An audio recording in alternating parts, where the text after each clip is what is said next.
దేవునికి స్తోత్రం. హల్లెలూయా. సమయం ఇచ్చిన దైవజనులు మరి రాజు పాస్టర్ గారికి, పెద్దయ్య గారు డేవిడ్ గారికి, కూడొచ్చిన సంఘానందరికీ ప్రత్యేకమైన వందనాలమ్మా. చాలా మంచిది. ఈరోజు మీ మధ్యనున్నందుకు దేవుడు చూపిన కృపను బట్టి, ఉపకారాన్ని బట్టి ఎన్నిసార్లు స్తుతించిన ఆయన రుణాన్ని తీర్చలేవు. దేవునికి స్తోత్రం. చాలా మంచిది. ఇంతవరకు పాటల యందు, ఆరాధన యందు దేవుడు అనేక విధాలుగా దర్శించాడు. ఈ దినం దేవుని వాక్యాన్ని మనం విందాం. దేవుడు మనతో మాట్లాడినప్పుడు మన జీవితంలో అనేక ఆశ్చర్యమైన కార్యాలు జరుగుతాయి. దేవుడు స్వరం విన్నప్పుడే దేవుడు మన ఎడల గొప్ప కార్యం చేస్తాడు. చాలా మంచిది. మీ మధ్యకు వచ్చి చాలా దగ్గర 2 సంవత్సరాలు ఎంత అవుతుంది అనుకుంటున్నాను. మళ్ళీ ఈరోజు మీ మధ్యలో ఉన్నాం. ఉదయం మరి ఆనంద పాస్టర్ గారు చర్చిలో ఉన్నాం. ఆయన మీటింగ్లో అక్కడ కలిసినప్పుడు ఒకసారి రండి మా కాడికి అన్నాడు. ఆయన అక్కడ చూసి మరి ఇక్కడికి వచ్చాం. దేవుని వాక్యాన్ని మనం విందాం. దేవుని సన్నిధిలో దేవుని వాక్యాన్ని మనం విందాం. ఎబ్రీ పత్రిక 11వ అధ్యాయము, ఎబ్రీ పత్రిక 11వ అధ్యాయము 24వ వచనం. మోషే పెద్దవాడు అయినప్పుడు విశ్వాసమును బట్టి ఐగుప్తు ధనము కంటే క్రీస్తు ఇష్టమైన నింద గొప్ప భాగ్యమని ఎంచుకొని అల్పకాలము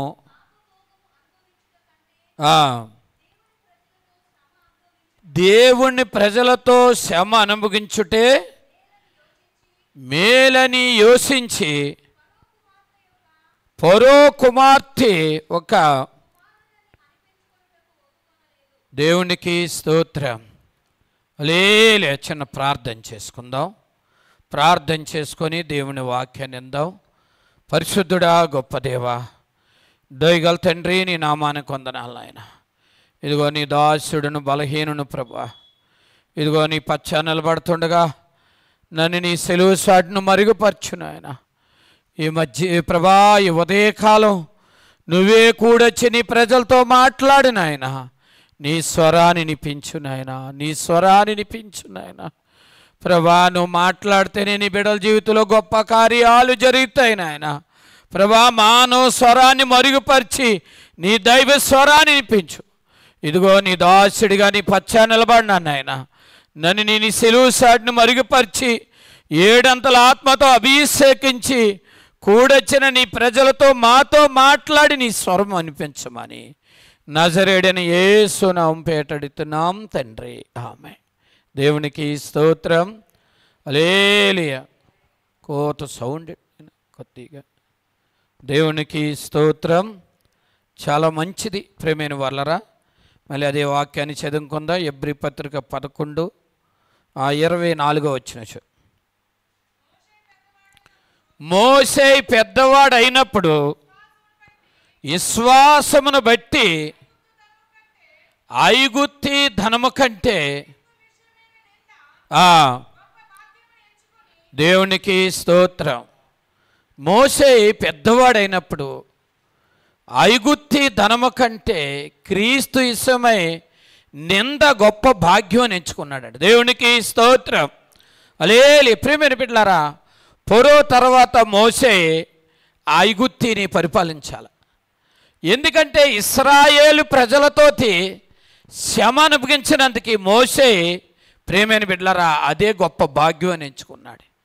ప్రియమైన సహోదరులారా, ఎందుకంటే దేవుని సన్నిధిలో ఎందుకంటే సుఖాన్ని అనుభవించడం కంటే దేవుని కొరకు శ్రమ అనుభవించడమే గొప్ప భాగ్యం. దేవునికి స్తోత్రం. దేవుని సన్నిధిలో ప్రేమైన బిడ్డలారా, శ్రమ అనుభవించినప్పుడు అది పరలోకానికే నడిపిస్తుంది. దేవుని సన్నిధిలో మోషే పెద్దవాడైనప్పుడు ఫరో కుమారుని అనిపించుకోవడం కంటే ఇశ్రాయేలు ప్రజలతో శ్రమ అనుభవించడమే గొప్ప భాగ్యం అన్నాడు. దేవుని సన్నిధిలో దేవుని పాదాల కాడికి వచ్చిన ప్రతి ఒక్కరూ కూడా ప్రియమైన వారు, కొన్నిసార్లు కష్టాలు వచ్చినప్పుడు, కొన్నిసార్లు ఇబ్బందులు వచ్చినప్పుడు, కొన్నిసార్లు పరిస్థితులు తారుమారులైనప్పుడు మనం అనుకుంటాం, ఈ కష్టాల మధ్యలో వెళ్తున్నాం, అయ్యో ఈ కష్టాలు ఏంటి అనుకుంటాం. ప్రియమైన సహోదరులారా, కష్టాలు వెనక ప్రియమైన బిడ్డలారా దేవుడు మంచి మేలు దాచి ఉంచుతాడు. దేవునికి స్తోత్రం. ఎందుకంటే దేవునితో ఉండడమే గొప్ప భాగ్యం, గొప్ప ధన్యత, గొప్ప ప్రణాళిక అన్నమాట. మోషే ప్రియమైన బిడ్డలారా, ఆ ఫరో కుమార్తె తన చేతిలో ఒక కుమారుడిగా బతికాడు. ఎందుకంటే ప్రియమైన అలాంట ఎత్తి అంటాడు, ఎందుకంటే ఫరో కుమార్తె కుమారుని అనిపించుకోవడం కంటే ప్రియమైన బిడ్డలారా, ఎందుకంటే ఇశ్రాయేలు ప్రజలతో సమన్వయించడమే గొప్ప భాగ్యం. మనం ఎప్పుడు కూడా దేవుని పిల్లలతో ఉన్నప్పుడు, దేవునితో ఉన్నప్పుడు, మోషేతో దేవుడు ఒక వాగ్దానం చేశాడు. దేవుడు చెప్తున్నాడు, ఇశ్రాయేలు 430 సంవత్సరాలు బానిసలే ఉన్నారే, వారిని విడిపించినందుకు ప్రభు దేవుడు మాట్లాడినాడు. పొదలో పడి బయలుదేరినప్పుడు, అయ్యా నేను నోటు మాన్యం గలవాడినంటే నేను నీతో ఉండి మాట్లాడుతున్నాడు. దేవునికి స్తోత్రం.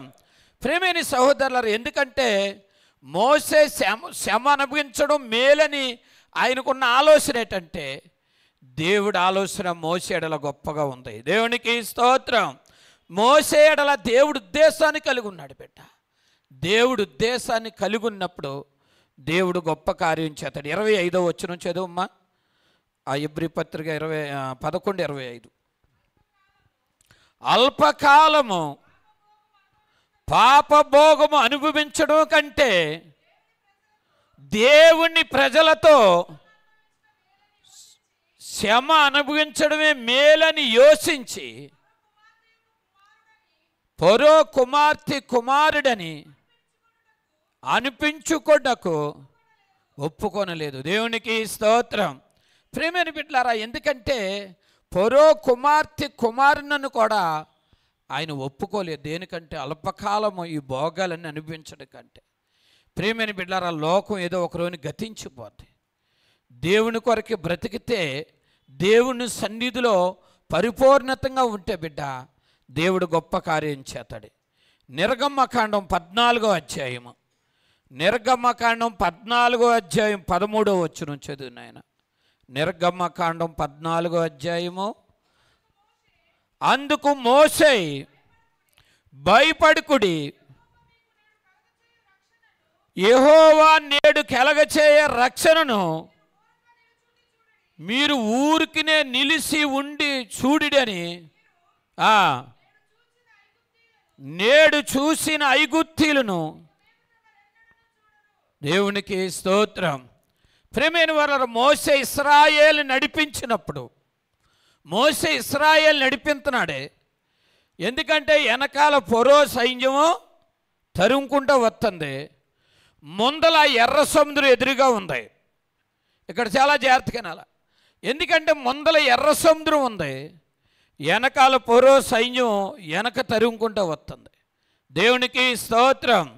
ఎందుకంటే ఇశ్రాయేలు ప్రజలు ప్రేమైన బిడ్డలారా, వారు ఎందుకంటే రాత్రి వారికి అగ్నిస్తంభమై, పగలు దేవుడు మేఘి స్తంభమై, దేవుడు మరి ఇశ్రాయేల్ని ఎందుకంటే కానానికి నడిపించుకుంటూ వెళ్తున్నాడు.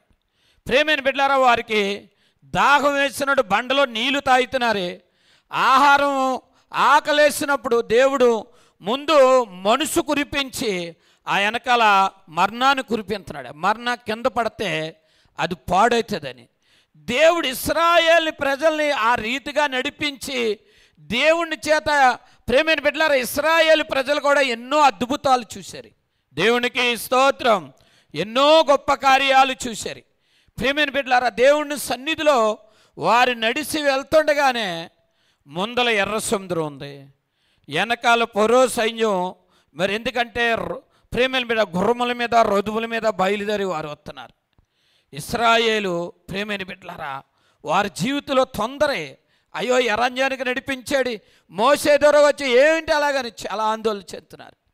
ప్రేమైన బిడ్డలారా, మోసేతో దేవుడు మాట్లాడుతున్నాడు. దేవునికి స్తోత్రం.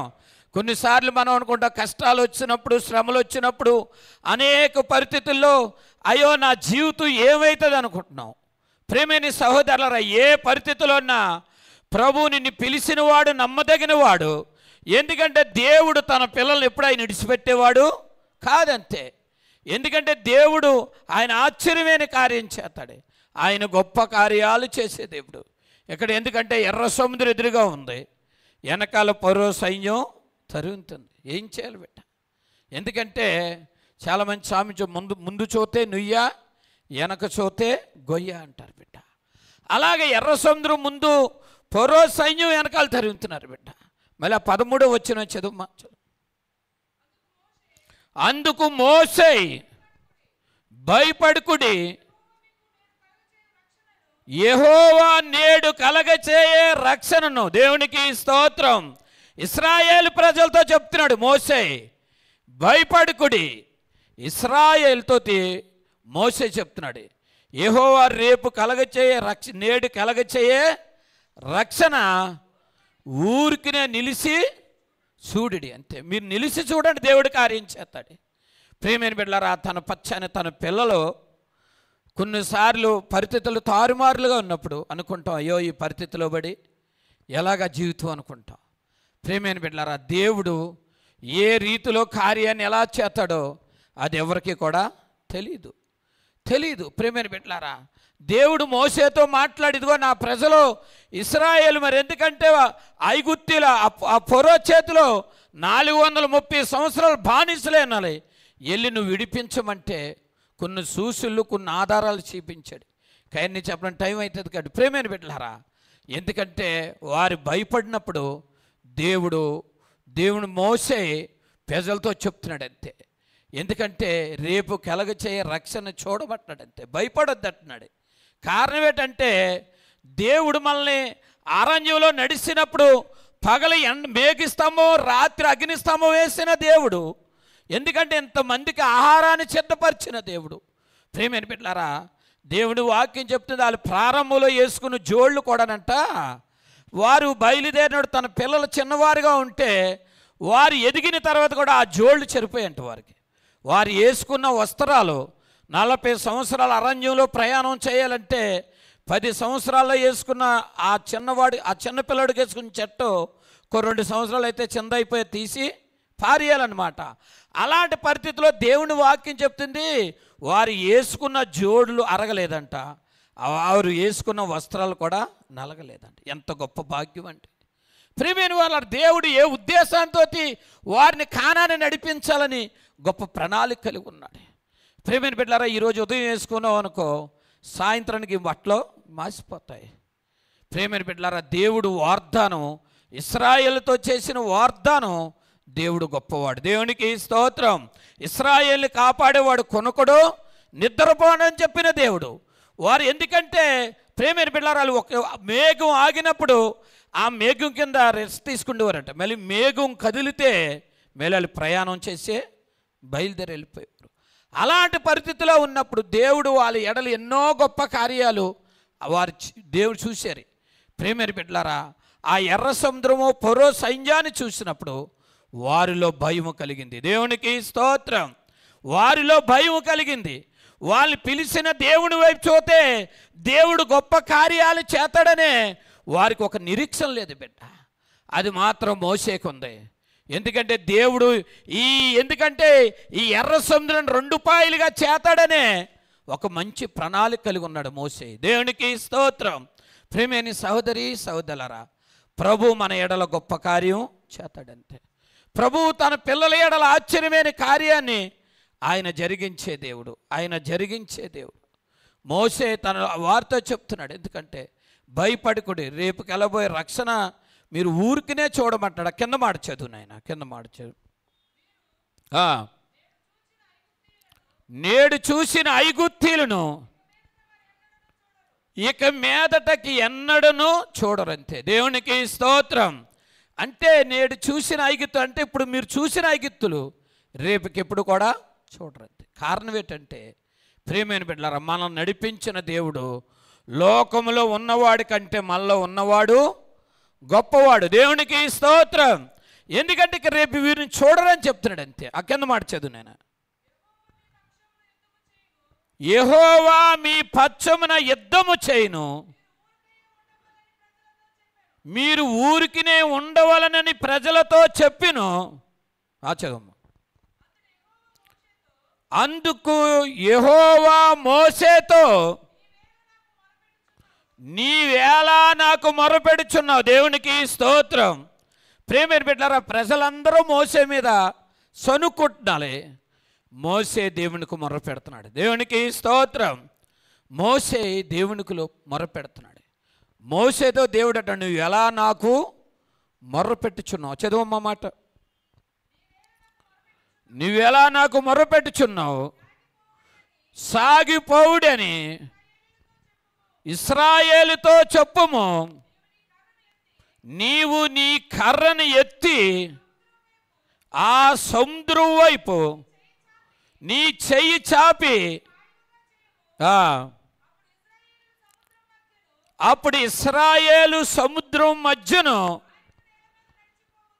ఆరిన నేల మీద నడిచిపోవును. దేవునికి స్తోత్రం.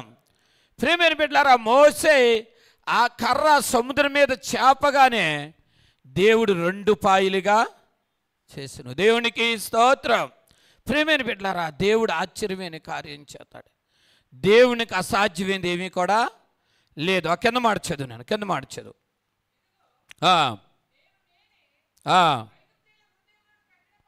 దేవునికి స్తోత్రం.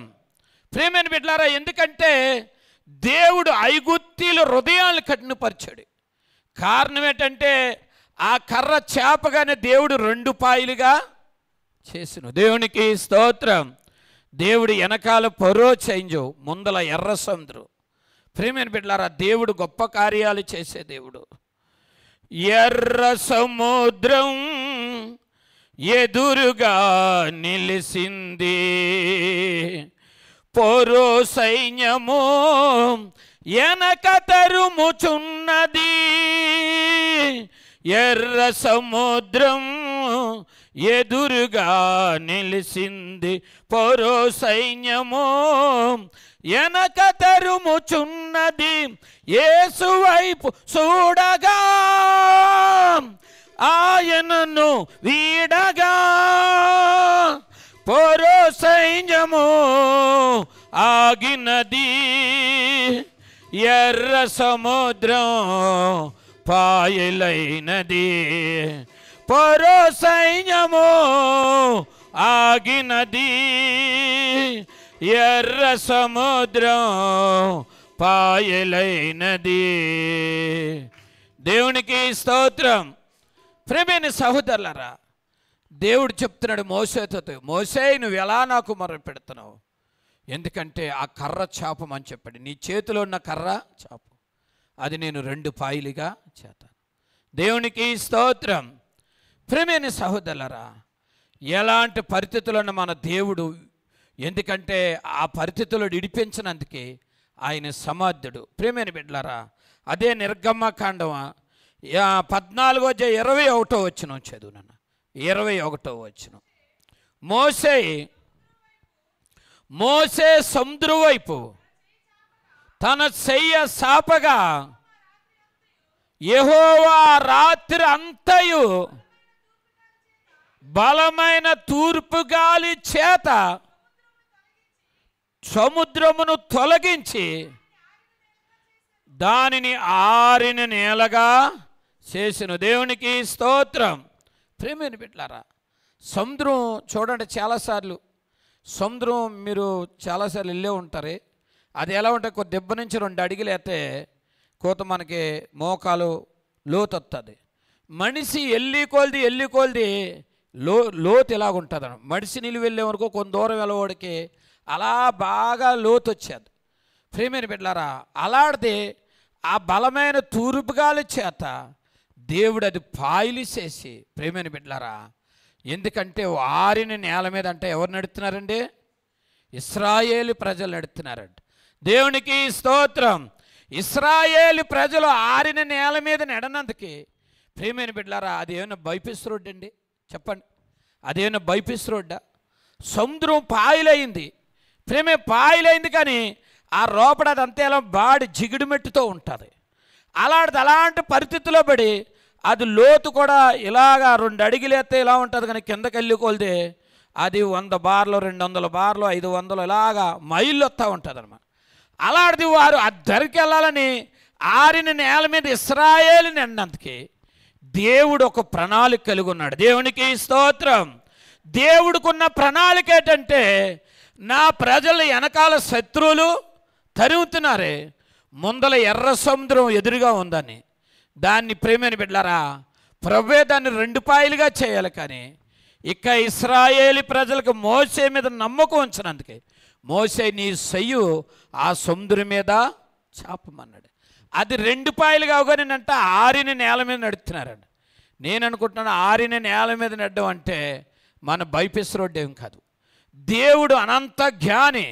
తన ప్రజల్ని ఎలా నడిపించాలో, తన ప్రజలతో తను చేసుకున్న వాగ్దానాన్ని ఎలా నెరవేర్చుకోవాలో ఆయనకు తెలుసు. దేవునికి స్తోత్రం. ప్రేమైన బిడ్డలారా, సృష్టిలో శూన్యములో సృష్టిని తయారు చేసిన దేవుడు, లేని దున్నెట్టుగా చేయగలిగిన సమర్థుడు ఆయన. కానాని విందులో నీళ్ళను ద్రాక్షారసంగా మార్చిన దేవుడు ఆయన. ఆయన గొప్ప కార్యం ఏంటంటే అది ఆరిని నేలగా చేసి ఇశ్రాయేలు నడిచి వెళ్తున్నారండి బిడ్డ. ఎలా నడుస్తున్నారండి? ఆ సముద్రం మధ్యలో నడుస్తున్నారండి. ప్రియమైన సోదరి సోదరులారా, దేవుడు తన పిల్లలతో చేసిన వాగ్దానం ఆయన నెరవేర్చుకుంటే దేవుడు. దేవునికి స్తోత్రం. దేవుడు ఆశ్చర్యమైన కార్యం చేద్దాం. 22వ వచనం చదమ్మా. 22వ వచనం.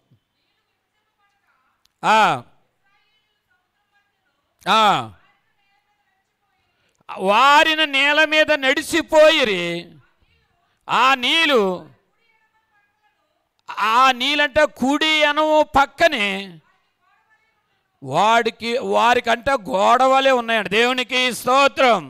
ప్రియమైన పిల్లరా, ఆ నీళ్ళు పాయలైన తర్వాత, ఆ ఎర్ర సముద్రం పాయలైన తర్వాత ఇశ్రాయేలు ఆరిన నేల మీద నడిచి వెళ్ళిపోతున్నారు. ఆ నీళ్ళంట నిలిచిపోయి గోడల వాళ్ళ ఉన్నాయంట. ఇటు గోడల వాళ్ళ. ప్రేమ చరిత్రకారులు చెప్తున్నారే, అది పాయలైన తర్వాత అంట అది ఎన్నో కిలోమీటర్ల దూరం పాయలైందంట. మధ్యలో ఇశ్రాయేలు ప్రేమైన బిడ్డలారా 6 లక్షల మంది అని 40 లక్షల మంది అని ప్రయాణం అని చెప్తారు. వారంత జనం వారితో ఉన్న ప్రేమైన బిడ్డలారా కొంత లగేజీ అన్నీ పట్టి వెళ్తే ఎంత ఎడలిపుగా దేవుడు, ఎందుకంటే ఆ సముద్రాన్ని పాయలు చేసి ఆ నీళ్ళంటే అటు ఇటు ప్రేమైన బిడ్డల గోడల వల్ల నిలిచిపోయాయంట. వారి మధ్యలో నడిచి వెళ్తున్నాడు. దేవునికి స్తోత్రం. ప్రేమైన బిడ్డలారా, దేవుని సన్నిధిలో కష్టాల మధ్యలో నడిచి వెళ్ళినప్పుడు, ఫరో సైన్యం లాంటి మనుషులు మనల్ని తరిగినప్పుడు, ఎర్ర సముద్రం లాంటి సమస్యలు ఎదురైనప్పుడు మనం దేవుని వైపు చూస్తే దేవుడు గొప్ప కార్యం చేస్తాడు. దేవునికి స్తోత్రం. మనం దేవుని వైపు చూస్తే దేవుడు ఆశ్చర్యమైన కార్యం చేస్తాడు. కారణం ఏంటంటే దేవుడు తన పిల్లల ఎడల ఆయన గొప్ప కార్యం చేసే దేవుడు. తన పిల్లల ఎడల ఆయన ఆశ్చర్యమైన కార్యాలు చేసే దేవుడు. ఆయనకు అసాధ్యమైంది ఏమీ కూడా లేదంతే. ఆయనకు అసాధ్యమైంది ఏమీ లేదు. కారణం ఏంటంటే దేవుడు గొప్పవాడు, దేవుడు చాలిన దేవుడు. అప్పటి వరకు సొణుక్కున్న ఇశ్రాయేలు ఎర్ర సముద్రం పాయలైన తర్వాత ఆరిన నేల మీద నడిచినప్పుడు వారి ముఖాల్లో ఎంత ఉత్సాహం ఉంటుందండి చెప్పాలి. ఎంత ఉత్సాహం, ఎంత సంతోషాన్ని అనుభవిస్తారు ప్రియమైన బిడ్డలారా. ఎందుకంటే ఎంత ఉత్సాహంగా ఉంటుంది, ఎంత సంతోషంగా ఉంటుంది. దేవుడు ఆశ్చర్యంగా మోసేతో చేసిన వాగ్దానం, ఇదిగో నా పిల్లలను విడిపిస్తానని ఇశ్రాయేలు విడిపించమని చెప్పిన మాట వాగ్దానం దేవుడు గొప్ప కార్యం చేశాడు. ప్రియమైన బిడ్డలారా, ఆ చేతిలో ఉన్న కర్ర ఆ చెయ్యి చేపగానే ఆ ఎర్ర సముద్రం 2 పాయలుగా ఉన్నందుకే అదంత మామూలుగా సామాన్యమైన పని కాదు.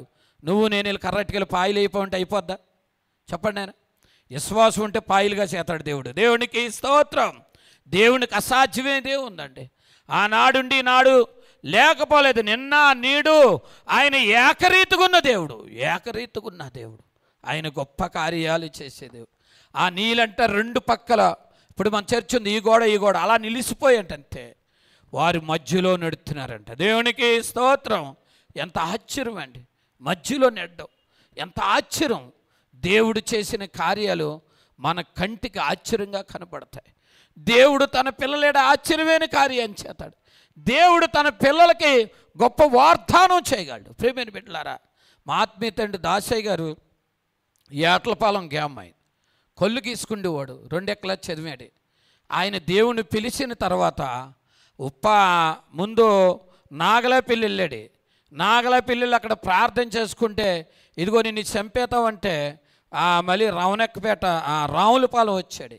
అక్కడికి వచ్చిన తర్వాత అంట ఒక చిన్న ఇల్లు ఇచ్చిందంట, అక్కడ ఉన్నారంట. ఉంటే ఓ మామిడికాయ తోటలోనూ ప్రార్థన చేసుకుంటున్నాడంట. ఎవరన్నా అన్నం పెడితే తింటున్నారంట, ఎవరన్నా టిఫిన్ పెడితే తింటున్నారు, ప్రార్థన చేసుకుంటున్నారు. ఏం చేయాలో అర్థం కాలేని సమస్య. అలాంటి పరిస్థితుల్లో ఒకరోజు అలా ప్రార్థన చేసుకుంటే ఎక్కడ మామిడికాయ తోటలోకి వెళ్ళి ప్రార్థన చేసుకున్నారు. రావులపాలని దేవుడు కల్లోనంట చూపిస్తున్నాడంట. విమానం ఎక్కి వెళ్ళినట్టుగా చూపిస్తున్నాడంట ఆయనకి. ఎలాంటిదండి?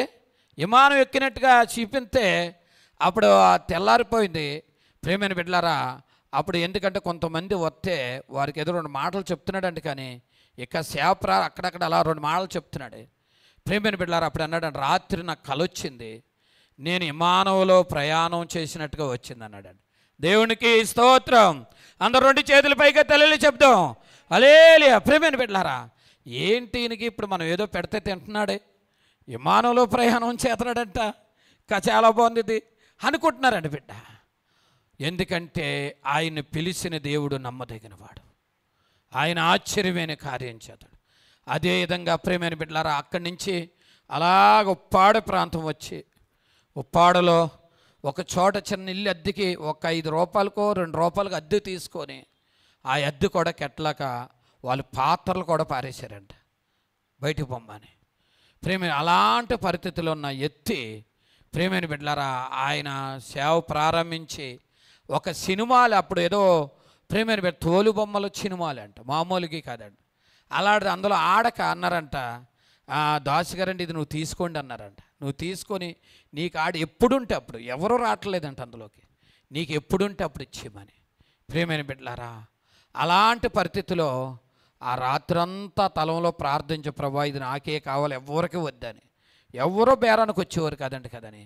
అప్పుడు వెంటనే ఆ స్థలాన్ని ఆ తలంగలైనంట, ఇదిగో దీన్ని 10,000 నువ్వు ఎప్పటికెత్తే అప్పుడే తీసుకుంటాను, ఇది నీ సొంతం అన్నాడంటే. అంతే. దేవునికి స్తోత్రం. ఒక సినిమాలు దేవుని మందిరంగా మార్చిన గొప్ప దైవజనుడు. దేవునికి స్తోత్రం. ప్రేమైన సహోదరులారా, ఆ దైవజనుడు నిజంగా ఒరిస్సా నుంచి ఇలా బాపట్ల చీలార అనేక ప్రాంతాలని ఆయన అడిగిపెట్టిన ప్రతి స్థలాలు కూడా ఆశీర్వదించబడిపోయి దేవునికి స్తోత్రం. ఇప్పుడు 7 కోట్లు 8 కోట్లెట్టి మందిరం కడుతున్నారు బిడ్డ. అక్కడ 7-8 కోట్లెట్టి. కారణం ఏంటంటే నిజంగా ఆయన మోకాల అనుభవం ఉప్పాడు ప్రాంతమే కాదు, అనేక ప్రాంతాల్లో కూడా దేవుడు గొప్ప కార్యం చేశాడు. కారణం ఏంటంటే దేవుని మాట వింటే దేవుడు గొప్ప కార్యం. ఎవరోని యెరూషలేము వెళ్తున్నారంట, అయ్యగారును రాజుబాగారు తన అల్లుడును. అప్పుడు అనుకున్నాడంట, ఎప్పుడో కనీసం ఎవరన్నా ఒక 2 ఇడ్లీ ఆడితే తిందామన్న టైంలో వచ్చిన ఆ దర్శనం. ప్రేమైన బిడ్డలారా, దేవుడు తన పరిచర్య స్థిరలిన తర్వాత దేవుడు గొప్ప కార్యం చేశాడంతే. నేను చెప్తున్నాను, మోషే ఆ ఇశ్రాయేలు ప్రజలను నడిపించినప్పుడు, అయ్యో మోషే ఎందుకంటే ఐగుప్తులో సమాధిలే మమ్మల్ని ఇక్కడ సంపద తీసుకొచ్చామని ఎన్నోసార్లు చడుక్కున్న దినాలు ఉన్నాయి. ఆ ఎర్ర సముద్రం పాయలు చేసి ఆ నీళ్ళు మరి నిలిచిపోయి గోడల్లాగా నిలిచిపోయినప్పుడు ఆ మధ్యలో నడిచి వెళ్ళినప్పుడు ఎవరికున్న సంతోషం ఎలాగుంటుందండి? వాళ్ళు ఆనందాన్ని తట్టుకోలేరు బిడ్డ. ఎందుకంటే కష్టం వెనక మేలు ఎప్పటికన్నా దాచి ఉంచుతాడు దేవుడు. శ్రమ ఉందంటే ఆ శ్రమ పక్కన దేవుడు ఏదో కార్యం చేస్తాడంతే. కష్టం వైపు చూతే కాదు, కానీ మనల్ని పిలిచిన దేవుని వైపు చూస్తే దేవుడు ఏదో ఒక రోజు కార్యం చేస్తాడా చేయడా? ఆశ్చర్యమైన కార్యం చేస్తాడు. నీళ్ళంట గోడల వలె నిలిచిపోయాయంట. నిలిచిపోతే వారు ఆ మధ్యలో పడి, నేను అనుకుంటున్నా అది బైపాస్ రోడ్ అయిపోయింది అనమాట. బైపాస్ రోడ్లో దేవుడు చేశాడు. ఎందుకంటే అక్కడక్కడ ఊబులాగా ఉంటే వారు నడిచి వెళ్తూ ఉంటే కాలు జారిపోయి పడిపోతే వారికి దెబ్బలు కూడా తెలియవమ్మా. కొంత లోడు కూడా ఉంటుంది, వాళ్ళకి లగేజ్లు ఉన్నాయి. అది అక్కడక్కడ కొంచెం బందగా ఉన్నటువంటి ఊబులో ఉందనుకో, ఈ మోసుకెళ్తా అలా కాలు జారి పడిపోయాలనుకో, మోసే మమ్మల్ని ఇక్కడ చంపనంత తీసుకొచ్చావంటారు. ఈ కాలికి ఎలాగ చేశాడంటే దేవుడు చెప్పి చక్కగా ఇప్పుడు మనం టైల్ చేసుకెళ్ళాను ఎలాగుందమ్మా అలా చేసాడంట. అలా చేతాలు 1 అడుగు అయితే 2 అడుగులు ముందు నడిచి వెళ్ళిపోతున్నారంటారు. కారణం ఏంటంటే 1 అడుగు ఎత్తనాలు వాళ్ళు 2-3 అడుగులు ముందుకు వెళ్ళిపోతున్నారు. కారణం ఏంటంటే దేవుడు మాట చాలా శ్రేష్టమైంది బిడ్డ. దేవుడు మాట చాలా విలువైంది. దేవుడు కష్టాలలాగే ఉంచడు. కష్టాల వెనకల దేవుడు ఏదో మేలు దాసే ఉంచుతాడు. తన పిల్లలు ఆయన ఎప్పుడు ఇడిచిపెట్టేవాడు కాదంతే కాదు. దేవుడు గొప్ప కార్యం చేస్తాడు. ప్రేమైన సహోదరి సహోదరులారా, ఆ కింద మాట చదువు, 23వ వచనం చదువు. నేను 23వ వచనం. ఐగుప్తీయులను, ఫరో గుర్రములను, రథములను వారిని తరిమి సముద్ర మధ్యములో చేరారంట. వారు కూడా రథాల మీద, గుర్రముల మీద, రౌతుల మీద కూడా వీరిని తరుగుతూనే ఉన్నారు. ఎలా తరుగుతున్నారండి? వీరిని తరుగుతూనే ఉంటారు. పొరే వెళ్ళిపోమన్నాడు, కానీ ఎందుకంటే మనస్ఫూర్తిగానే పొరే కాదనమాట. వారిని వెనకాల తరుగుకుంటూ వస్తున్నాయి. వారు ఎంత దూరం వెళ్తే ఏమైపోయింది? మనం రౌతులు, గుర్రాలు, రథాల మీద వెళ్తున్నాం, వారు కాలినడకనే వెళ్తున్నారు. వారు మనకు ఎలాగన్నా దొరికేస్తారు. బిడ్డ, మీరు ఎన్ని గుర్రాలు, రౌతులు, రథాల మీద వచ్చినా నా ప్రభు మీరు ఎంత సేఫ్టీగా గుర్రాల మీద, రౌతుల మీద, రథాల మీద వచ్చినా ఆయన మీ ఎడల, ఇశ్రాయేలు ప్రజల ఎడల ఆయన ఉండి మిమ్మల్ని అద్భుతం చేసే దేవుడు ఆయన. దేవునికి స్తోత్రం. దేవుడు గొప్ప కార్యం చేస్తాడు బిడ్డ. దేవునికి అసాధ్యమైనది ఏమీ కూడా లేదంతే. దేవుడు చాలిన దేవుడు, ఆయన మహోన్నతుడు బిడ్డ. 24వ వచనం చదువమ్మా. అయితే ఏకువ జామున యెహోవా అగ్ని మేఘమైన స్తంభము నుండి ఐగుప్తీయుల దండు వైపు చూసి ఐగుప్తీయుల దండిని కలవరపరిచి వారి రథ చక్రములు ఊడి పడినట్టుగా చేసాడు. దేవునికి స్తోత్రం. ప్రియమైన బిడ్డలారా, ప్రభు ఇశ్రాయేలు మోసే ప్రజలు నడిచి వెళ్తున్నారు, కానీ దేవుడు వారి ఎంటే ఉండి నడిపిస్తున్నాడు. దేవునికి స్తోత్రం. వారి రథాలు, ప్రియమైన చక్రాలు ఊడి పడిపోయేలా చేశాడంట. కారణం ఏంటంటే ఇశ్రాయేలుతో దేవుడు వాగ్దానం చేసిన దేవుడు. ఏది మోసేతోటి ఇదిగో నా ప్రజలను విడిపించమని వాగ్దానం చేసిన దేవుడు. ప్రియమైన బిడ్డలారా, దేవుడు ఆయన వాగ్దానం నమ్మదగినది. దేవునికి స్తోత్రం. కొన్నిసార్లు మనిషిల ఎడల, మన ఎడల దేవుడు ఎన్నో వాగ్దానాలు చేస్తాడు. మనం అనుకుంటాం మనల్ని మర్చిపోయారు అనుకోండి. ఓ రోజుని ప్రియమైన వాళ్ళరా, ప్రేమసాగరయ్య గారు తెలుసు కదండి, మారేడుమిల్లి ప్రేమసాయి గారు, డేవిడ్ గారు తెలుసు. మారేడుమిల్లి సుభాకర్ మన కాడికి వచ్చాడు కదా, వాళ్ళు మాంగారు అనమాట. ఓసారి ఆయన చాలా బలహీనుడై రాయవేలూరులో వేసారనమాట. గొప్ప పరిచర్య చేశాడు. ఆ రోజుల్లో ఆయనకు అమెరికా వెళ్ళే అంత చదువుకున్నాడు. ఆయన మారేడుమిల్లి వెళ్ళి మారుమూలకి వెళ్ళి సువార్త చేద్దాం అనుకున్నాడు. ఒకసారి ఆయనకు బలహీనమై రాయవేలూరులో ఉన్నాడంట. రాయవేలూరులో ఉంటే ఆయనకి అనారోగ్యంతో బాధపడుతూ ఉంటే ఒకరోజు ఆ డాక్టర్ వచ్చి అన్నాడంట, రేపు 60,000 కట్టాలి మీరు అన్నారంట. 60,000 కడితే వైద్యం నడుతుందంటే ఆ రాత్రి మంచం మీద రెగలేని పరిస్థితిలో ఉన్నాడంట. దయచేయండి ప్రభువా, ఈ పరిస్థితిలో ఉన్న 60,000 కట్టాలంటే డబ్బులు లేవు, ఏంటి ప్రభువా నువ్వు నన్ను మర్చిపోయావా అనుకున్నాడండి. మనుషులుగా కొన్నిసార్లు ఎవరికన్నా ఎంతో కొంత మనసులో ఉంటుంది. అప్పుడు అనుకున్నప్పుడంట ఆ రాత్రి ఒక ఆమెకు కల వచ్చిందంట. ఆ కల్లో ఏంటంటే ప్రభువులు మాట్లాడుతామా, నా దైవజనుడు ప్రేమసాగరే రాయవేలూరులో ఉన్నాడే, ఆయనకు 60,000 వైద్యానికి అవసరం, నువ్వు త్వరగా వెళ్ళి 60,000 ఇమ్మని చెప్పాడండి దేవుడు. దేవునికి స్తోత్రం. ఆమె ఆయన వల్ల రక్షణ పొందుకుందంట, రక్షణలోకి నడిపించాడంట ఆ దైవజనుడు. ప్రేమైన వాళ్ళు అక్కడి నుంచి వెళ్ళి ఆ డబ్బులు ఎట్టుకెళ్తే మలికూలేని పరిస్థితిలో ఉన్నాడు. లేపి పక్కన లేపి పిలిస్తే అప్పుడంటే ఏమంటే, అయ్యా సేవకుడు నా దైవజనుడిని ఏడ్చి నీకు 60,000 అవసరం అని దేవుడు నాతో మాట్లాడాడు, ఇదిగో 60,000 నేను తీసుకొచ్చాను. ప్రేమేని సహోదరి సహోదరులరా, అప్పుడు ఆయన బాగుపడి వచ్చిన తర్వాత ఓ చోట వాక్యం చెప్తూ మాట్లాడుతుంది. యెహోవా అంటే 115వ కీర్తన 12 వచ్చాడు. యెహోవా మమ్మల్ని మర్చిపోలేదు, ఆయన మమ్మల్ని ఆశీర్వదించును. ఎందుకంటే అహరోను వంశస్థుల ఇశ్రాయేలుని ఆ మాట ఉండే చదవం అవసరం లేదమ్మా. ఎందుకంటే ఆ రోజు ఆయన సాక్ష్యం దేవుడు మనల్ని మర్చిపోయేవాడు కాదని. ప్రేమైన బిడ్డలారా, దేవుడు మనల్ని మర్చిపోడు. ఎందుకంటే దేవుడు ఆశ్చర్యంగా వారి జీవితంలో దేవుడు గొప్ప కార్యం ఆయన ఆశ్చర్యంగా జరిగించే దేవుడు. ఎందుకంటే ఆ పొరో రథాలు చక్రాలు ఊడి పడిపోయినట్టుగా చేశాడు దేవుడు. ఎంత గొప్ప భాగ్యం అండి, ఎంత గొప్ప ధన్యత. తన పిల్లలు కాలినడకనే వెళ్తున్నారే, వారు నడుచుకుంటూ వెళ్తామండి, రథాల మీద గుర్రముల మీద రౌతుల మీద వస్తున్నారు బిడ్డ. దేవుడు ప్రేమైన బిడ్డలారా ఆశ్చర్యంగా మేఘ స్తంభంలో పెట్టి దేవుడు దర్శించాడు. 25వ వచనం చదువు. 25.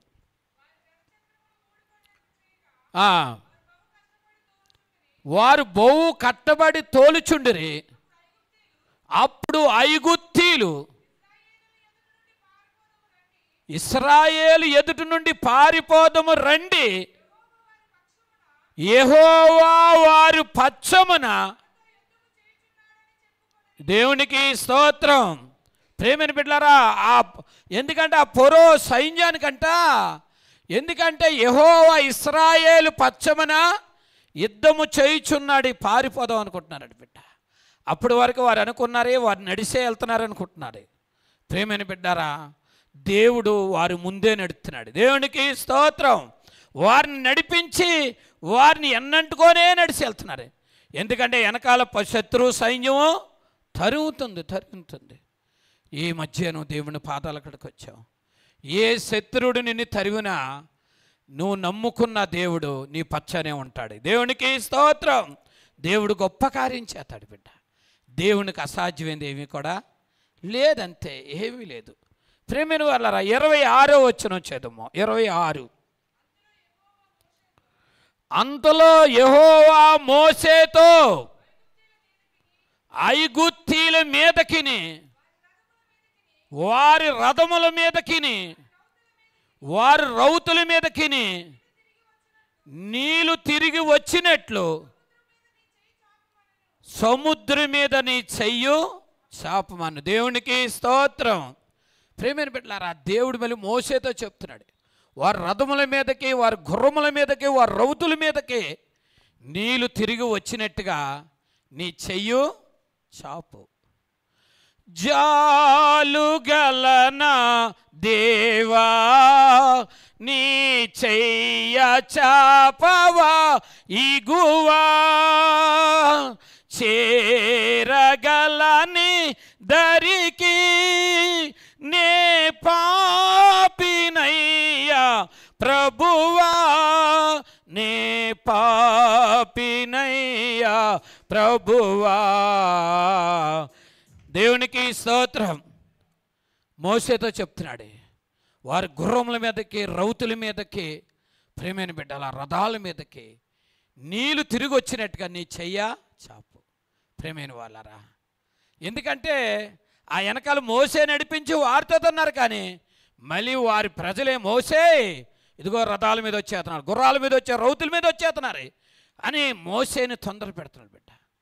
ఎందుకంటే మోసేకి దేవుడు తోడే అన్నాడు. యెహోషువతో అంటాడనమాట, నేను మోసేకి తోడైనట్టుగా నేను నీకు కూడా తోడే అంటానని. మోసేకి దేవుడు తోడే నడిపించుకుంటూ వెళ్తున్నాడు బిడ్డ. దేవుడు తోడు నీకుంటే చీకట్లో ఎలిగినైనా కలిగి చేసే దేవుడు. కష్టాల మధ్యలో అలజోళ్ళ మధ్యలో నిందల అవమానాల మధ్యలో నీ కన్నిటిని కూడా నాట్యంగా మార్చే దేవుడే. ప్రమాదాల మధ్యలో కూడా దేవునికి అసాధ్యమైంది ఉంది బిడ్డ.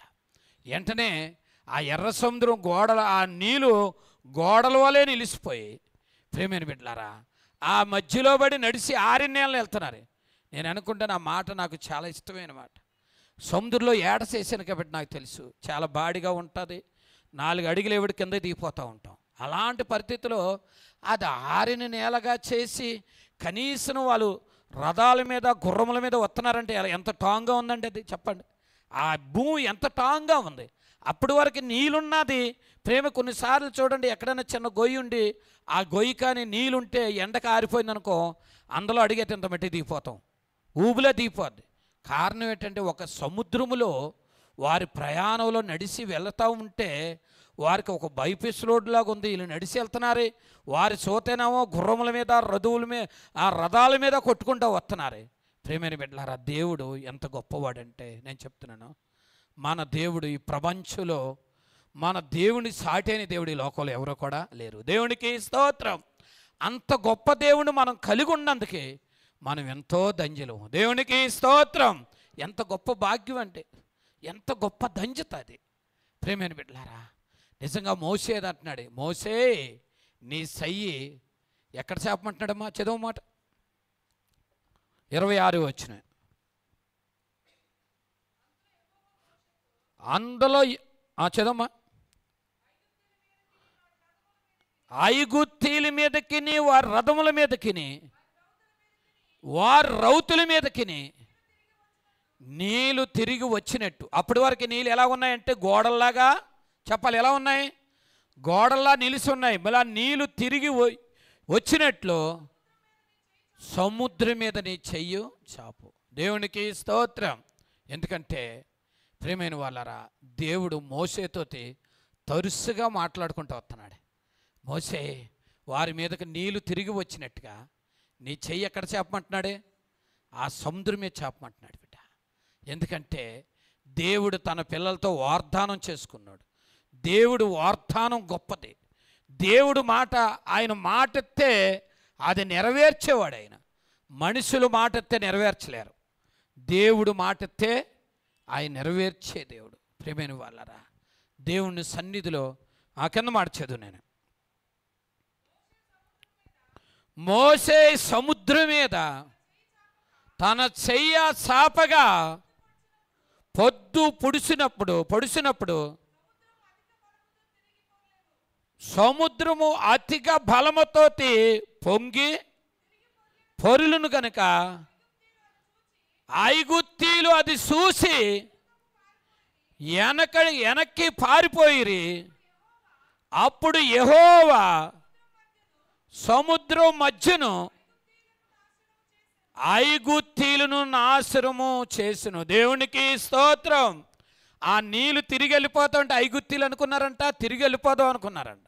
తిరిగి వెళ్ళిపోదాం అనుకుంటే ప్రేమైన బిడ్డలారా, దేవుడు తన హస్తం చాపితే ఆ నీళ్ళంట వారి మీదకి వెళ్ళగానే రథాలు కానీ, వారి రౌతులు కానీ, వారి గుర్రములు కానీ అన్నీ కూడా ఆ సముద్రంలో అంతం అయిపోయి బిడ్డ. దేవునికి స్తోత్రం.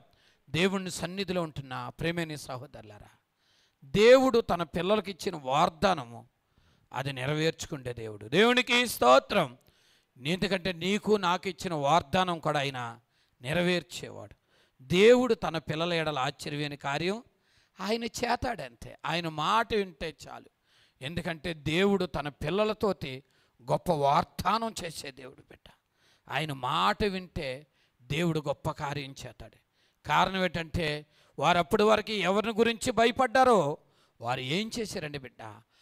నీళ్ళు తిరిగి వెళ్ళినప్పుడు వారు రథాలు తిప్పుకో వెనక్కి వెళ్ళిపోదాం అనుకున్నారు. కానీ నీళ్ళంట వారిని ఏం చేశాడు? మధ్యలో ముంచివేసే. ఎందుకంటే ఇశ్రాయేలు ప్రజలందరూ దరికెళ్ళిపోయారు. వారి దగ్గరికి వచ్చారు. మోసే నీ చెయ్యి చాపు. ఇశ్రాయేలు ఆ నీళ్ళు తిరిగి వచ్చేలాగా వచ్చినప్పుడు వారి వెంటనే ఆ సముద్రం మధ్యలో వారు అంతమైపోతాడని చెప్తున్నాడు ప్రభు. వారిని తరుముకుంటూ వస్తున్నారు. కానీ ఎందుకంటే వారు గుర్రముల మీద కానీ, రౌతుల మీద కానీ, రథాల మీద వచ్చిన ప్రభు వాళ్ళు కాలు నడకనే దేవుడు గొప్ప కార్యం చేశాడంతే.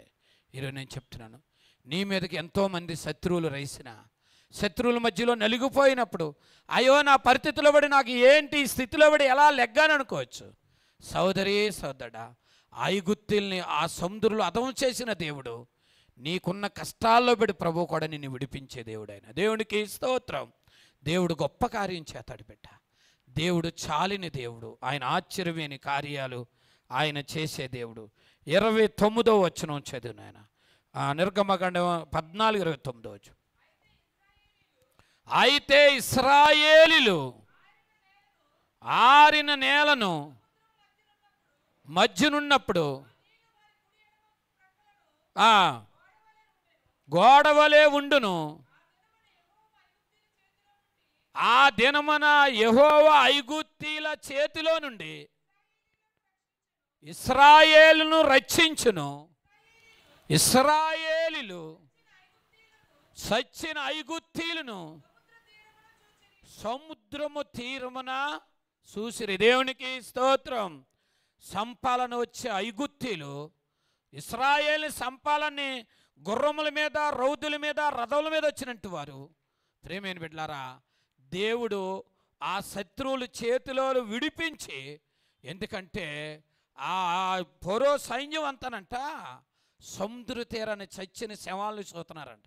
ఎవరు చూస్తున్నారండి? ఇశ్రాయేలు ప్రజలు ఐగుప్తీయుల ప్రజల్ని, వారి రథాల మీద వచ్చినట్టు వారిని సంపాలన వచ్చినట్టు వారి సముద్రంలో ములిగి దేవుడు చంపి, ఎందుకంటే ఆ ధరిని, ఎందుకంటే శవాలను చూస్తున్నారంట. దేవుడు ఎంత గొప్ప కార్యం చేసే దేవుడు. ప్రియమైన సోదరి సోదరుడా, ప్రభు గొప్ప కార్యం చేస్తాడు. ఎందుకంటే మోసే ఎడల దేవుడు ఆయన ఆశ్చర్యమైన కార్యాన్ని చేయనంది. ఎందుకంటే పగలు మేఘి స్తంభమై, రాత్రి అగ్ని స్తంభమై నడిపించిన దేవుడు. వాళ్ళకి ఆ అరణ్యంలో ఆకలేసినప్పుడు మరణాన్ని కురిపించిన దేవుడు. బండలో నుంచి నీళ్ళిచ్చిన దేవుడు. మనం ఏదైనా 200 మంది భోజనాలు పెట్టుకుంటే చివరిలో 4-5 పేట్లు ఖాళీ అయిపోతాయి. భోజనం లేకో, సాంబారు లేకో, కనీసం సాంబారి భోజనం ఉన్న ఒకవేళ చికెనో మటనో లేక ఏదో లోటు కనబడుతూనే ఉంటుంది.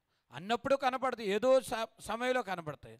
అన్ని లక్షల మందికి ప్రభు వారి ప్రార్థన చేత అంత ఆహారం, ఎన్ని టన్నులు నీళ్ళు పడతాయండి చెప్పండి. వారి దాహానికి ఎన్ని టన్నులు పడతాయి? ప్రేమైన బిడ్డలారా, 1000 టన్నులు పడతాయి. వారికి ఆహారాన్ని సిద్ధపరచినది. వాళ్ళకి వండుకో వచ్చిన పని లేదు. ఎలా ఉంటే మనం ఎక్కడికైనా వెళ్ళామనుకోండి, పనసనకి వెళ్తే ఎలా ఉంటుంది? మనం ఆఫీసులకి వెళ్తాం, వాళ్ళు కూల్ డ్రింక్ ఇస్తే తాగుతాం, వారు జ్యూస్ ఇస్తే తాగుతాం, వారు మంచినీళ్ళు ఇస్తే తాగుతాం. చక్కగా మనకు పేట్లు అన్నం పెడతాలి, అన్ని ఐటమ్స్, అన్ని సామాన్లు వేసిన తర్వాత తింటుంటాం. ఒకవేళ మనకు ముద్ద నిలబడినట్టు కూల్ డ్రింక్ తెమ్మంటావా పాస్టర్ గారు, మంచినీళ్ళు ఇమ్మంటావా అంటారు. అంటే అలాంటి కంటే ప్రభు ఇన్ని లక్షల మందికి వారికి ఎప్పుడు ఆకలి లేకుండా దేవుడు కార్యం చేశాడు. దేవునికి స్తోత్రం. ఇన్ని లక్షల మంది నడిపింత, అయా దాహం అంటే నీళ్ళు, అయా ఆకలి అవుతుందంటే ప్రార్థన చేతనంట దేవుడు మోసేతో మాట్లాడుతాడంట. మోసేతో మాట్లాడి ముందు మనుషు కురిపించాడండి భూమి మీద. ఆ మనుషు కురిపించే తన మన్నాను కురిపించాడు. దేవుడు తన ఇశ్రాయేలు ప్రజల ఎడలున్న ఆ గొప్ప ప్రణాళిక చాలా గొప్పది. ప్రేమైన వాళ్ళరా, దేవుడు ఎన్నో మార్లు మన ఆకలితో మన ఆకలి తీర్చిన దేవుడు. ఎన్నోసార్లు అన్నం లేకుండా బాధపడిన దినాల్లో మనకు సమృద్ధి అయిన ఆహారాన్ని పెట్టి దేవుడు మనల్ని తృప్తిపరిచిన దేవుడు. ఆయన మంచి దేవుడు బిడ్డ, చాలిన దేవుడు. ఎందుకంటే గొప్ప దేవుడు, చాలిన దేవుడు. ఎన్నోసార్లు మోసే మీద చనుక్కుంటూనే ఉన్నారు, ఎన్నోసార్లు నడిచి వెళ్తుండగానే సనుక్కుంటూనే ఉన్నారు. కారణం ఏంటంటే మోసే ద్వారాగా దేవుడు ఎన్నో అద్భుతాలు చేసుకుంటానే వెళ్తున్నాడు. అంతే.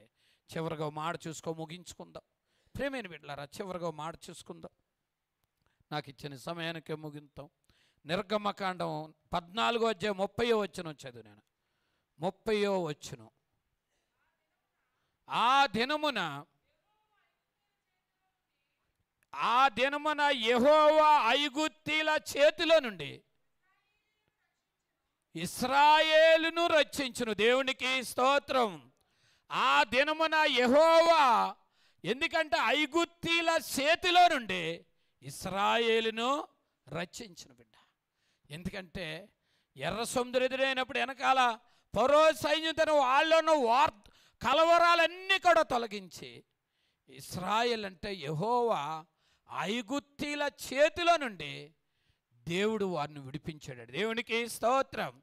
సోదరి సోదరుడా, మనం నమ్ముకున్న దేవుడు గొప్పవాడు.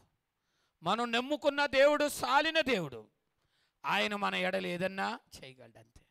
ఆయన ఏదన్నా చేయగలడు. దేవుడు మంచి దేవుడు బిడ్డ. ఆయన సాలిన దేవుడు. యెహోవా ఐగుప్తీయుల చేతిలో నుండి ఇశ్రాయేలు ప్రజలంట ఆయన రక్షించాడంట. అందుకే దేవుని వాక్యం చెప్తుంది. యెషయా గ్రంథం 59 మొదటి వచనంలో, రక్షింపనేరకున్నట్లు యెహోవా హస్తము కురచకాలేదు, ఈయననేరకున్నట్టు ఆయన చెవులు మందం కాదు. మోసేని దేవుడు అడుగుతాడు, మోసే నువ్వు నాకు ఎలా మొర్రపెట్టుచున్నావు? ఎందుకంటే ఐగుప్తులను నేడెన్నడూ నువ్వు చూడవంతే. నేను నీతో ఉన్నాను, నా నిబంధన తొలగిపోదంతే. దేవుడు గొప్ప కార్యం చేసే దేవుడు. దేవుని సన్నిధికి వచ్చిన ప్రేమేని సహోదరులారా, దేవుడు ఐగుప్తీయులు ఇశ్రాయేలు మీద శత్రువులుగా పోరాడి వారిని ఓడించి మళ్ళీ వారిని ఐగుప్తికి తీసుకెళ్ళిపోదాం అనుకున్నారు. కానీ దేవుడు ఐగుప్తీయుల చేతిలో పెట్టి విడిపించి వారిని దేవుడు రక్షించాడు. దేవునికి స్తోత్రం. వారిని రక్షించాడు బిడ్డ. దేవుడు గొప్ప కార్యం చేస్తాడు. ఆయన గొప్ప దేవుడు. ప్రభువు చేసిన మేలు జ్ఞాపం చేసుకుంటే నిజంగా ఆయన ఎన్నిసార్లు స్తుతించిన ఆయన రుణాన్ని తీర్చలేం. కారణం ఏంటంటే ప్రభు ఎన్నో గొప్ప కార్యాలు. ఇక్కడున్న ప్రతి ఒక్కరూ ప్రేమైన వాళ్ళరా, మీ అంతటి మీరు రైతు సాక్ష్యం చెప్పమంటే రోజులు తరబడి చెప్తారా చెప్పరా? ఎన్నో పరిస్థితుల్లో పడి ఈ స్థితిలో పడి ఇలాగ దేవుడు గొప్ప కార్యం చేయాలి. దేవుడయ్య గారు ఆయన సాక్ష్యం చాలాసార్లు మేము విన్నప్పుడు మేము కూడా ఎన్నోసార్లు బలపడ్డాం. ఆయన ఎంతో తాగేసి తందనాలడి, ఎందుకంటే శాంతం గారిని పాస్టమ్ గారిని పిల్లల్ని కొట్టి ఎన్నో తిప్పలు పడ్డాడు. దేవుడు ఆయన దర్శించిన తర్వాత ఆయన మనసు చాలా సాత్వికుల్లాగా అయిపోయాడు. అంతే. దేవునికి స్తోత్రం. నిజంగా మంచి మనసు బిడ్డ, అందరినీ ప్రేమించే మనసు. కారణం ఏంటంటే బిడ్డ, దేవుణ్ణి మనం కలుగున్న తర్వాత, ఏ పరిస్థితిలో ప్రభు మనల్ని విడిపించిన తర్వాత ఆయన మనకు సాక్షిగా బ్రతకాలి. ఆయన కొరకు బ్రతికితే గొప్ప భాగ్యం. ఆయన కొరకే బతికితే గొప్ప ధన్యత బిడ్డ. దేవుడు మన ఎడల ఆశ్చర్యమైన కార్యం ఆయన చేసే దేవుడు. ఎందుకంటే యెహోవా ఐగుప్తీయుల చేతిలో నుండి విడిపించి దేవుడు గొప్ప కార్యం చేసాడంటే ఎంత గొప్ప దేవుడు అండి. వారు అనుకోవచ్చు, వీరు కాలినడకని వెళ్ళిపోతామా? కాలినడకని మనం ఉదాహరణ చెప్పుకోవచ్చు.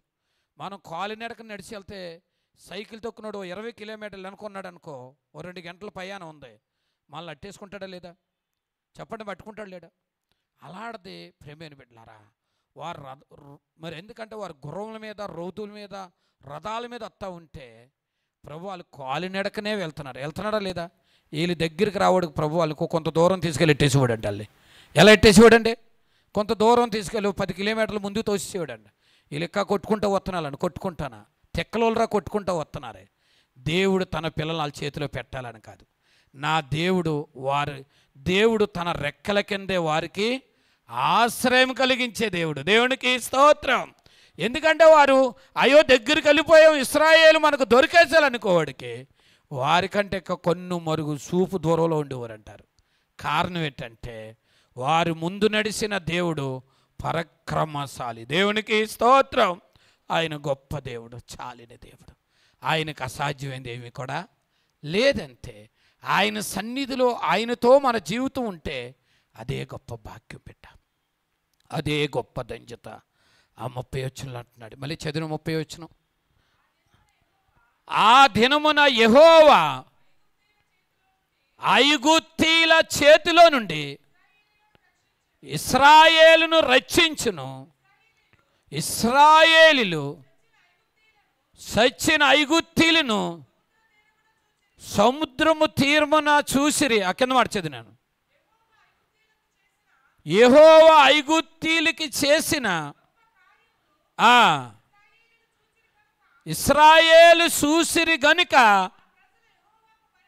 ఆ ప్రజలు యెహోవాకు భయపడి యెహోవా యందును ఆయన సేవకుడైన మోసేను నమ్మకం ఉంచిరి. దేవునికి స్తోత్రం. అప్పటి వరకు మోసే మీద ఎన్నోసార్లు చడుక్కున్నారు. సొడుక్కొని ఉండేవారు. ఈ గొప్ప కార్యం చూసిన తర్వాత, ఈ గొప్ప అద్భుతం చూసిన తర్వాత ఆ ప్రజలందరూ కూడా, ఎందుకంటే దేవుని మీద మోసే మీద భయపడ్డారంటే భయం కలిగి ఉండాలి. ఒక సేవకుడు చూసినప్పుడు విశ్వాసులు భయపడాలి బిడ్డ. భయపడితే దేవుడు గొప్ప కార్యం చేస్తాడు. భయం చాలా విలువైంది. అంతే. నాకు అన్నీ తెలిసి అనుకో కాదు బిడ్డ. నీకు సేవకుడిని నియమించిన చిన్నవాడైనా పెద్దవాడైనా విశ్వాసులు దేవునికి భయపడినట్టే సేవకుడు కూడా భయపడితే దేవుడు గొప్ప కార్యం చేస్తాడు. దేవునికి స్తోత్రం. దేవుని సన్నిధిలో భయము భక్తి కలిగి ఉంటే దేవుడు ఆశ్చర్యమైన కార్యాన్ని ఆయన జరిగించే దేవుడు.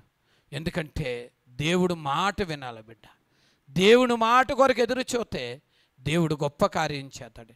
ఈరోజు మీ మధ్యలో ఉన్నది దేవుడు ఆశ్చర్యమైన కార్యం బిడ్డ. దేవుడు గొప్ప భాగ్యం. ఎందుకంటే దేవుని సన్నిధిలో ఇలా కూడుకొని ఆయన నామాన్ని ఘనపరిస్తే అదే గొప్ప భాగ్యం. మోసే ఎందుకంటే ఐగుప్తి ధనము కంటే, ఎందుకంటే ఇశ్రాయేలుతో శ్రమ అనుభవించడమే మేలు అంటాడు. ఎంత గొప్ప భాగ్యం అంటే ప్రియమైన వాళ్ళరా, డబ్బు ధనము కంటే దేవుణ్ణి కలిగి ఉండి బ్రతకడమే గొప్ప భాగ్యం. దేవునికి స్తోత్రం. దేవుడు అన్నీ ఇస్తాడు తన పిల్లలకి. ఎందుకంటే ఆయన మందు భయము కలిగి ఉంటే దేవుడు ఆశ్చర్యమైన కార్యం చేస్తాడు. దేవుడు మాట వింటే, దేవుని సన్నిధిలో భయము కలిగి ఉంటే దేవుడు గొప్ప కార్యం చేస్తాడు. ఈ మధ్యాహ్నం దేవుని పాదాల కడకు వచ్చాం బిడ్డ. మోసే జీవిత చరిత్ర గురించి మనం విన్నాం. మోసే ఎలాంటి పరిస్థితుల్లో తన ప్రజలు నడిపించడానికి ఒక ఆలోచన, ఒక ఉద్దేశాన్ని కలిగి ఉన్నాడంటే మోసేతో దేవుడు తోడే ఉన్నాడు. మోసేకి దేవుడు తోడే ఉన్నాడు కాబట్టి అంతమంది ప్రజలు నడిపించినప్పుడు ఎన్నో మార్లు ఆయన ఇసికించిన మోసే ధైర్యం తెచ్చుకున్నాడు బిడ్డ. ఈ మధ్యాహ్నం దేవుని సన్నిధిలో మనం కూడా ధైర్యం తెచ్చుకొని, దేవుని సన్నిధిలో మనకున్న ఆర్థికమైన పరిస్థితులు కానీ ఏదైనా సమస్యల మధ్యలో నలిగినప్పుడు కూడా మనం ఏం చేయాలంటే దేవుడంటే భయము భక్తి కలిగి విశ్వాసాన్ని మనం కొనసాగించి, ప్రభువా నువ్వు తప్ప మాకెవ్వరూ లేరని దేవుని సన్నిధిలో ప్రార్థన చేస్తే ప్రభు గొప్ప కార్యం, ఆయన అద్భుతం కూడా చేయగలడు. దయచేసి నాకు ఇచ్చిన సమయానికి కొంత సమయం ఉంది బిడ్డ. ఎందుకు చెప్తానంటే దేవుని మీద ఆధారపడితే దేవుడు గొప్ప కార్యం చేస్తాడు.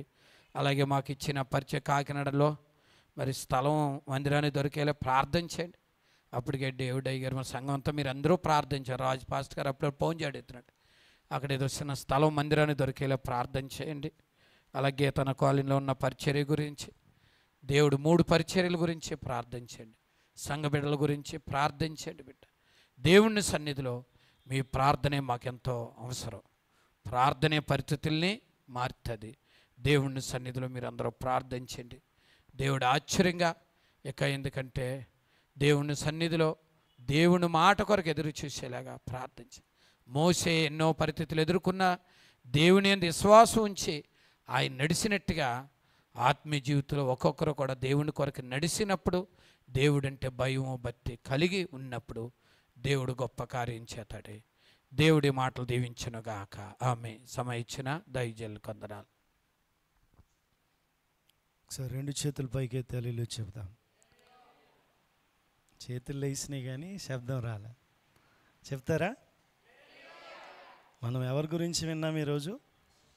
ఎవరి గురించి? మోషే గురించి మనం విన్నాం. 5 నిమిషాలు సమయం ఉంది, నేను ముగించేస్తాను.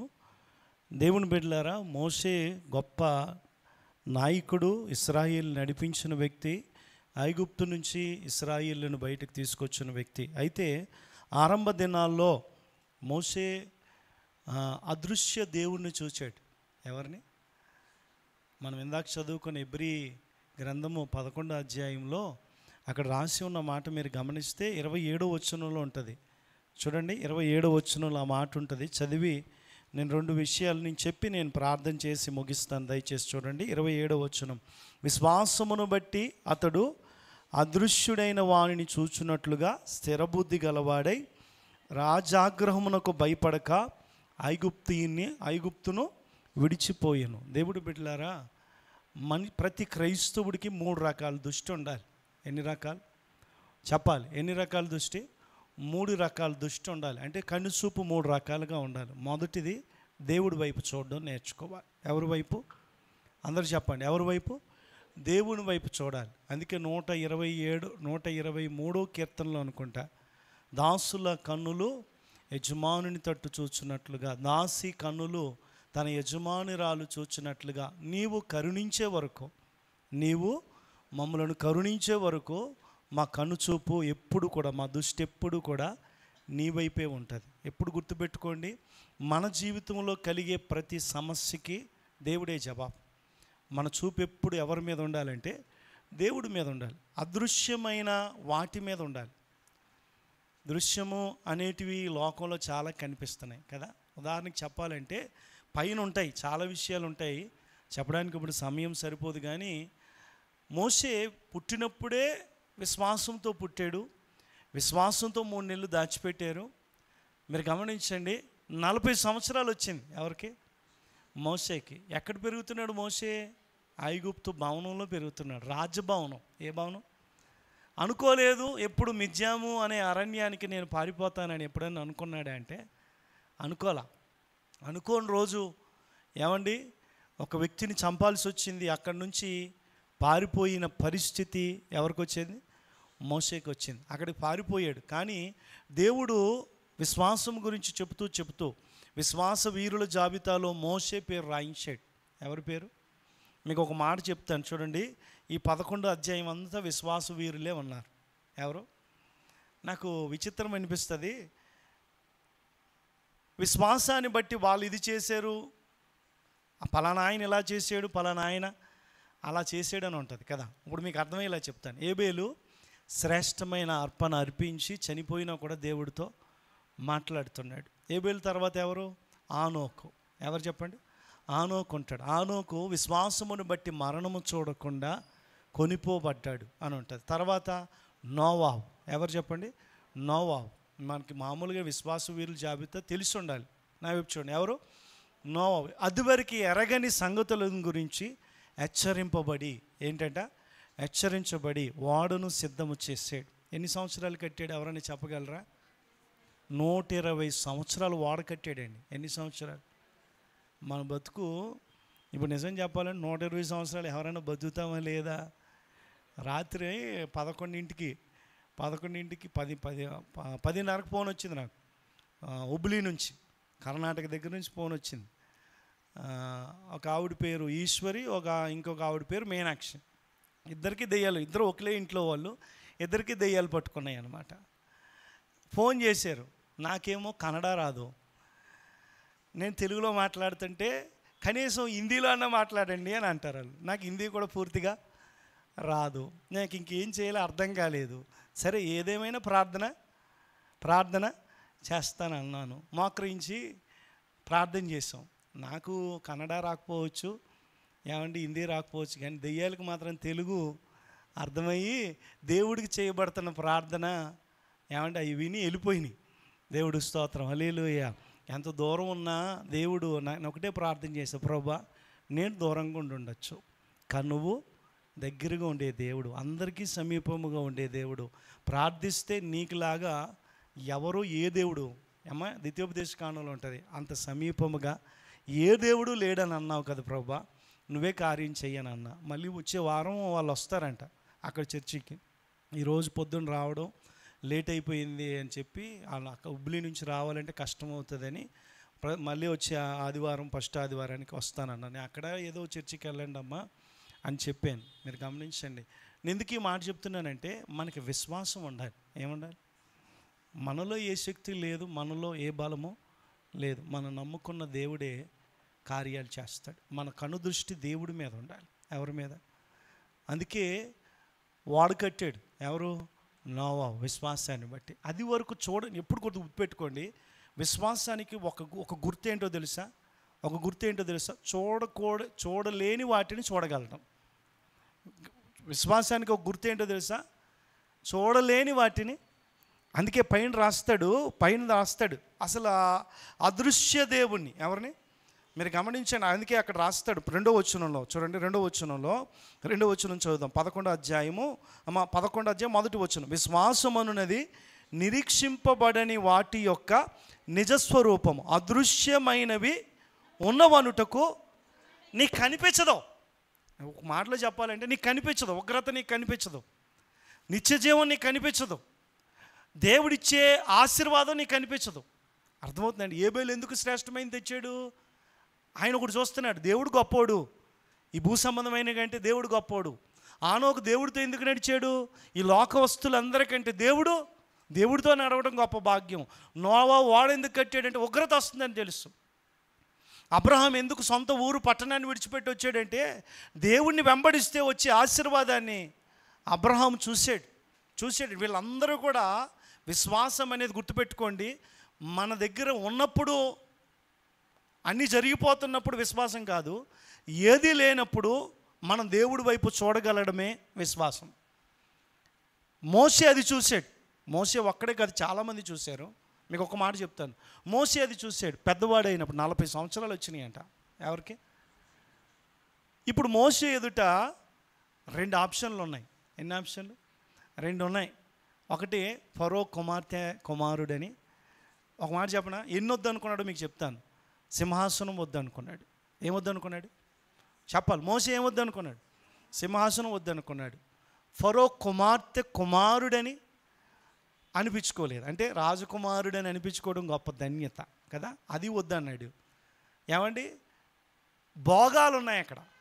రాజకుమారుడికి ఎన్ని భోగాలు ఉంటాయో అవన్నీ అనుభవించే అవకాశం ఎవరికి ఉంది చెప్పాలి? ఎవరికి ఉంది చెప్పాలి? నోరుతారండి. ఎవరికి ఉంది? మోసేకు ఉంది. ఈ మూడు వద్దు అనుకున్నాడండి. ఎందుకో తెలుసా?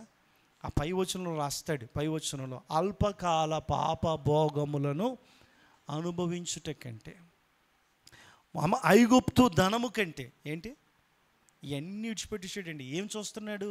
నువ్వేం చూసావు మోసే? అక్కడ ధనం కనపడుతుంది, సింహాసనం కనపడుతుంది, పేరు కనపడుతుంది, నీ గొప్ప స్థితి కలుగుతుంది. ఎందుకో తెలుసా? మేము ఒక మాట చెప్తాను. అన్ని నాగరికతలు ఉంటాయి కదా. హరప్పా నాగరికత మనం చదువుకున్నప్పుడు, సింధు నాగరికత, ఇలాగా మనం చదువుకున్నాం కొన్ని నాగరికతలు. ఐగుప్తు నాగరికత అనేది చాలా పురాతనమైంది.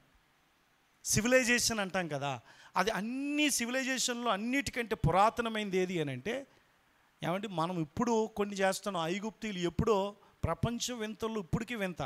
పిరమిడ్ ఎలా కట్టారో ఇప్పటికీ వాళ్ళకి ప్రపంచానికి అర్థం కావట్లా. అంత పెద్ద పెద్ద రాళ్ళు ఎలా పేర్చారు వాళ్ళు అంటే, అంత టెక్నాలజీ, అంత పేరు, అంత నాగరికత ఉన్న ఆ రాజ్యాన్నే మోసే వద్దనుకున్నాడు. ఎందుకు అంత రాజ్యం వద్దనుకున్నావు నువ్వు అని అంటే, ఆయన చెప్తున్నాడు అదంతా అల్పకాల పాపభోగం. ఇటుపక్క నాకు దేవుడు కనపడుతున్నాడు. ఇది అదృశ్యమై ఎవరు చూడలేని వాటిని నేనేం చేస్తున్నా? నేను చూడగలుగుతున్నాను. దేవుడు ఉన్నాడు, దేవుడు రాజ్యం ఉంది, దేవుడితో నడిస్తే గొప్ప ధన్యత ఉంది. అవన్నీ కాదు, నాకు దేవుడు కావాలి అని చెప్పి దేవుడి వైపు చూస్తున్నాను. ఈరోజు విశ్వాసాన్ని బట్టి మనము అదృశ్యమైన దేవుడిని చూడగలుగుతున్నామా? పరలోకం చూడగలుగుతున్నామా? ఒక ఆయన అంటాడు, నేను వాక్యం సువార్త ఎప్పుడో ఒక ఆయనకి చెప్తా ఉంటే, ఎప్పుడో చచ్చాక, ఆయన చెప్పిన మాట, ఎప్పుడో చచ్చాక పరలోకం నరకం ఉంటుందో లేదో ఎవడికి తెలుసండి? ఎవడికి తెలుసు? ఇప్పుడు నోరు కట్టుకుని, ఇప్పుడు తాక్కుండా, తందనాలు ఆడకుండా ఉండాలా అని ప్రశ్నిస్తున్నాడు. ఈరోజు చాలామందికి లోకం చూస్తే అలాగే అనిపించవచ్చు. సంపద ఇప్పుడు ఎంజాయ్ చేయకపోతే ఎప్పుడు ఇవన్నీ అనిపిస్తాయండి. కానీ ఒకే ఒక మాట చెప్తున్నా, దేవుడి వైపు చూడండి. దేవుడు అద్భుతంగా మన జీవితంలో మార్పును తీసుకొస్తాడు. ఒకవేళ నా వైపు చూడండి, ఒకవేళ మోసే ఐగుప్తులోనే ఉండిపోయి ఉంటే ఎన్ని సంవత్సరాలు సుఖాన్ని అనుభవించేవాడు? చెప్పాలి మిమ్మల్ని, ఎన్ని సంవత్సరాలు బతికాడు? 120. 120. చిన్నప్పటి నుంచి అక్కడే పెరిగాడు కాబట్టి చచ్చేదాకా అక్కడే పెరిగాడు అనుకుందాం. 120 సంవత్సరాలు సుఖాన్ని అనుభవించుడు. కానీ నీకు ఒక మాట చెప్తాను, నా విషయం. తెగుళ్ళు వచ్చాక, 10 తెగుళ్ళు వచ్చాక చివరి తెగులు ఏంటి? సంహారకుడు జ్యేష్ఠపుత్రులందరినీ చంపేశాడు. అప్పుడు రాత్రి కౌరు పెట్టాడంట. ఎవరు? ఫరో. ఎవరు? రాత్రి వేళ మరణదూత తిరుగుతున్నప్పుడు ప్రతి ఇంట్లో జ్యేష్ఠుల పిల్లలు, జ్యేష్ఠత్వం ఉన్నవారు అందరూ చచ్చిపోయారు కదా. మధ్యరాత్రి వేళ అని ఉంది బైబిల్లో. నిర్గమకాండం 12వ అధ్యాయం చదవండి మీరు తర్వాత. మధ్యరాత్రి వేళ 12, 1 గంట టైంలో చనిపోయారు పిల్లలు. ఆ రాత్రే కౌరు పెట్టాడంట. ఎవరు? ఫరో మోసే కౌరు పెట్టాడంట. ఇదిగో మీరు వెళ్ళిపోండి, మీ దేవుని ఆరాధన చేసుకోండి, మీ మందలు తీసుకెళ్ళిపోండి, మీ ఆస్తిని తీసుకెళ్ళిపోండి, అన్నీ తీసుకెళ్ళిపోండి. కానీ ఒక్క మాట అంటాడు, కానీ ఎవరని చెప్తారా? నన్ను దీవించండి. ఒక రాజు ఒక గొర్రెలు కాసుకునేవాడిని అడుగుతున్నాడు, ఏంటో తెలుసా? నువ్వు నన్ను దీవించు. ఇప్పుడు ఇద్దరిట్లో ఎవరు గొప్ప? అమ్మా, రాజ్యం మీద కూర్చున్నవాడు గొప్ప, కర్ర పట్టుకుని గొర్రెలను కాసినవాడు గొప్ప? ఎవరు గొప్ప? మోసే గొప్పోడు ఎలాగయ్యాడో తెలుసా? ఆయన చూశాడు, ఏంటో తెలుసా? ఒకరోజు ఈ రాజ్యము దేవుని పక్షాన్ని నేను నిలబడితే ఈ రాజ్యము నా ఎదుట గడగడలాడుతుంది అనుకున్నాడు. నేను నిజం చెప్తున్నా, మనం దేవుడి కోసం నిలబడితే ఏమండి ఈ ప్రపంచం అంతా వణుకుతుంది. కానీ మనము కొంతసేపు లోకాన్ని చూస్తాం, కొంతసేపు దేవుని చూస్తాం, కొంతసేపు లోకాశలు చూస్తాం, లోకభోగాలను చూస్తున్నాం, అందులో పడి కొట్టుకుంటున్నాం.